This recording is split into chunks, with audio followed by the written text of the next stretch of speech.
मैं आपको एक छोटी सी कहानी सुनाऊं, राजा महाराजा के टाइम की कहानी है ये। मुझे लगता है बहुत परफेक्ट एग्जाम्पल था ये, मतलब एक स्टोरी के थ्रू ये समझना। हमने एक प्रोडक्ट लिया, वैल्यू एडिशन किया, उसके ऊपर मार्केटिंग एक्सपेंस किया, बेच दिया, एंड में प्रॉफिट क्यों नहीं निकलता? गलती हुई तो हुई कहाँ? ये गलती आज भी होती है।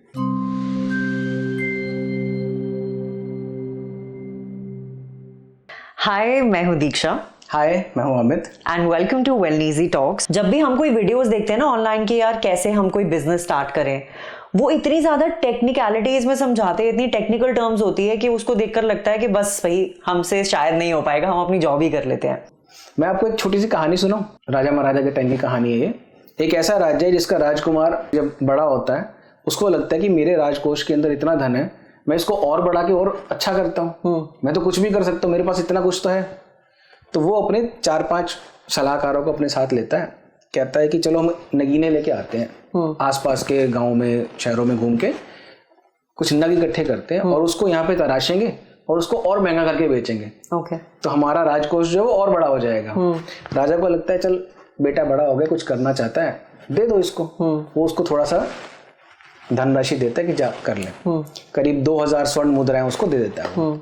अब वो 2000 स्वर्ण मुद्राएं लेके गांव जाता है, अलग अलग जगह पे जाता है। वो पारखी नजर है इतनी और उसको एक्सपीरियंस है कि वो ऐसे राजघराने से है, तो एक नजर में पहचान जाता है कि ये नगीना बड़ा कीमती है, इसकी वैल्यू अच्छी मिलेगी मार्केट में।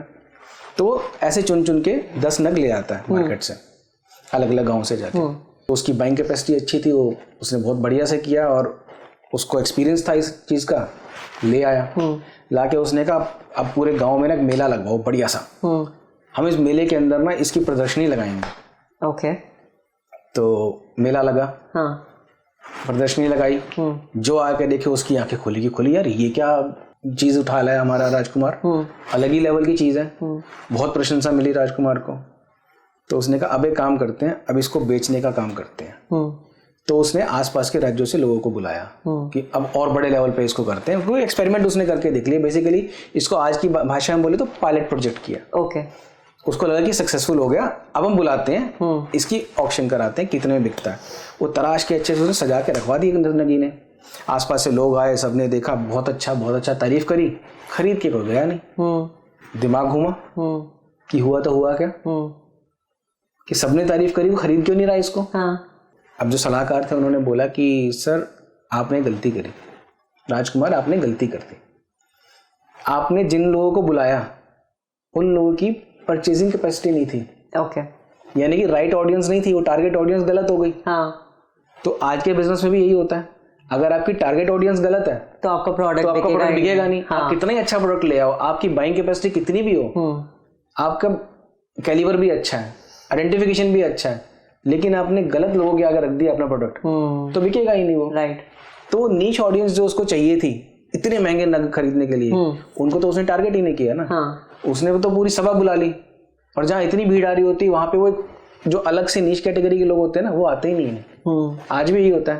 आप एग्जीबिशन लगाओ और बोल दो ओपन फॉर ऑल, जो हाई पेइंग कैपेसिटी वाले होंगे ना वो आएंगे ही नहीं। बिल्कुल। इतनी भीड़ में क्या करेंगे, बाद में जाएंगे कल कुछ और देखेंगे।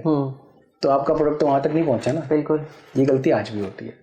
फिर उन्होंने प्लान किया, सबको इकट्ठा किया, सलाह की कि हम सिर्फ सिलेक्टेड जो अच्छे जैसे कहते हैं ना कि अमीर लोग हैं जिनके पास बहुत धन है, उनको बुलाएंगे। और अब ऐसे प्रेजेंट नहीं करना हमें, हम इसको ना एक बढ़िया सा कलश बनवाते हैं, उसके अंदर इसको जड़वा देते हैं।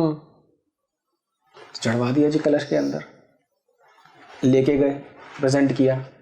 अब जितने लोग वो आए उन्होंने कहा प्रोडक्ट तो बहुत बढ़िया है आपका, लेकिन ये इतने सारे एक साथ तो नहीं खरीद सकते।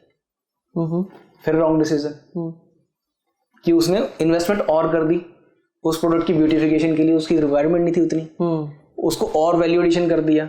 तो वैल्यू एडिशन भी नाप तोल के करना चाहिए। बिल्कुल। जितना आपको पता है कि उसका रिटर्न मिल सकता है, सिर्फ उतना ही उसके अंदर इनपुट डालो ना। राइट। वो गलती हो गई। अब उसको क्या किया, उसने कहा अच्छा आपको क्या चाहिए, उसने कहा सबको एक नग चाहिए। तो ठीक है, उसको फिर कटवाया, एक पीस सबको दिया। अब वो बिका 3000 स्वर्ण मुद्राओं में। ओके। 1000 मुद्राओं का प्रॉफिट दिखा, और बड़ा खुश कि मैंने 1000 स्वर्ण मुद्राओं का प्रॉफिट कमा लिया।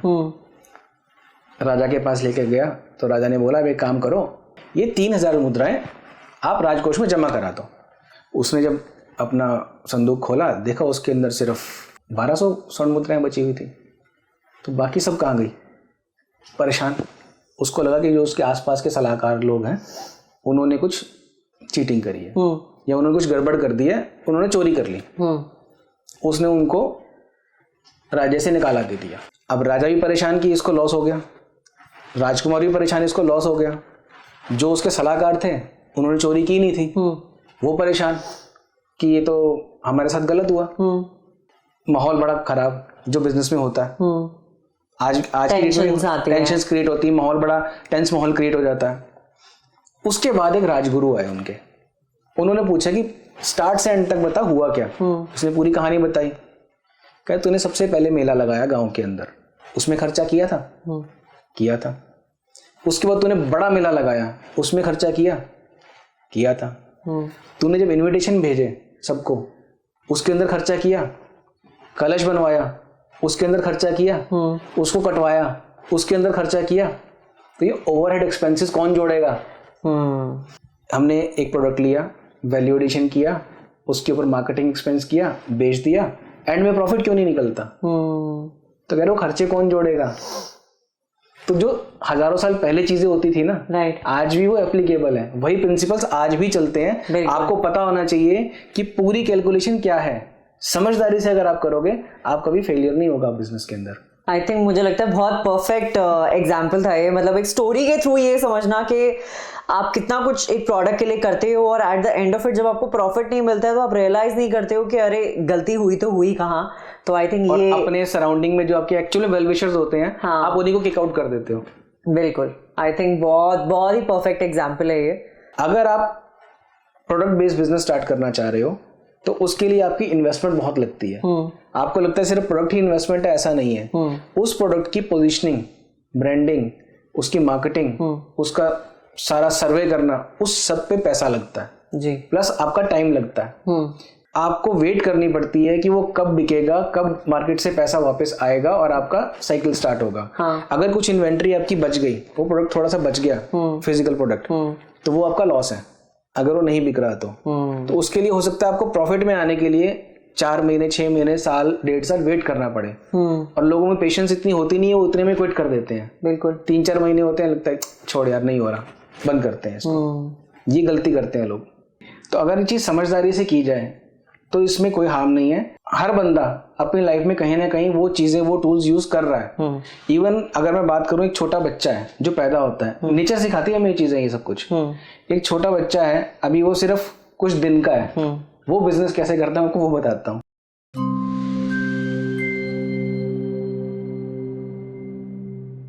क्या बात है, thank you so much. Do let us know कि आपको ये वीडियो कैसा लगा। Thank you.